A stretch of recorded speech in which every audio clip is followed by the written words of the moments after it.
Remember when Jupiter Ascending was the talk of the town, hyped as the next Matrix from the legendary Wachowski siblings? Yeah, so does everyone. But instead of launching into the stars, it took a nosedive straight to box office failure. So, what happened? Let's dive into the hype, the hope, and the hard truths behind one of sci-fi's biggest disappointments. The Wachowskis, masterminds behind The Matrix, were at the helm, and audiences were primed for another mind-bending adventure.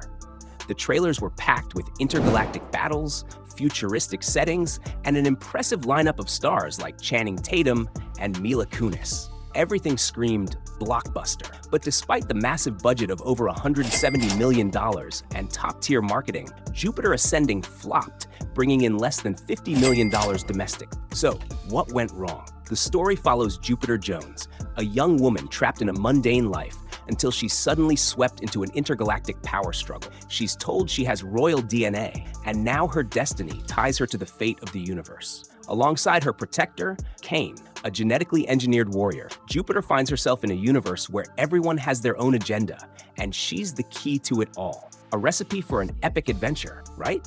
From the get-go, the film's plotline struggled under its own weight. Critics and audiences alike noted how the story lacked the cohesion and sophistication fans expected. Although the Wachowskis are known for complex narratives, Jupiter Ascending felt overwhelmingly convoluted. Themes of royalty and rebellion are there, but the storyline quickly veers into confusing territory. Variety described it as a beautiful mess, suggesting the film was visually stunning, but ultimately a narrative disaster. And audiences agreed.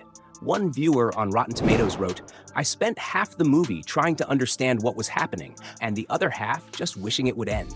Then, there are the characters. Despite strong performances from Kunis and Tatum, Jupiter and Kane just didn't connect with audiences. Jupiter's character, in particular, felt flat. She went from being an ordinary girl to the chosen one with little emotional buildup. Critics felt her journey was too predictable, and her development felt underwhelming. The New York Times called her a passive protagonist, and in sci-fi, that's almost a death sentence. With little agency, she fails to inspire, leaving the audience disconnected. Channing Tatum's character, Kane, while visually striking with his genetically modified hybrid persona, was another letdown. He's got all the ingredients to be a compelling character: tragic backstory, dark past, loyalty issues.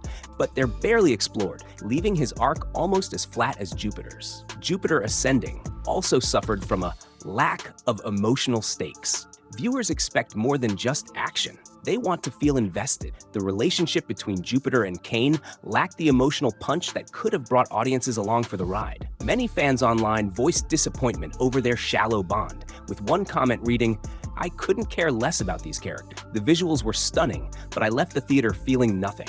The Wachowskis are known for daring visions, but it seems like they lost sight of the basics with Jupiter Ascending. The blend of sci-fi and fantasy elements, while visually striking, became chaotic and difficult to follow. While The Matrix had a clear narrative thread, Jupiter Ascending felt like a bunch of ideas jammed together without a coherent flow. Critics like RogerEbert.com noted that the film lost itself in its ambitions, a costly error that alienated both hardcore sci-fi fans and general audiences. Many critics were unforgiving in their reviews. Rotten Tomatoes gave it a rating of around 27%, with one critic saying, "The film tried to be too much and ended up being nothing." Similarly, fans felt cheated after the hype. One audience member stated on IMDb, "With all the visual effects in the world, you can't mask a lack of heart." So, is Jupiter Ascending all bad? Well, not entirely. In fact, there's something genuinely unique about the movie that makes it worth at least one watch, especially if you're into extravagant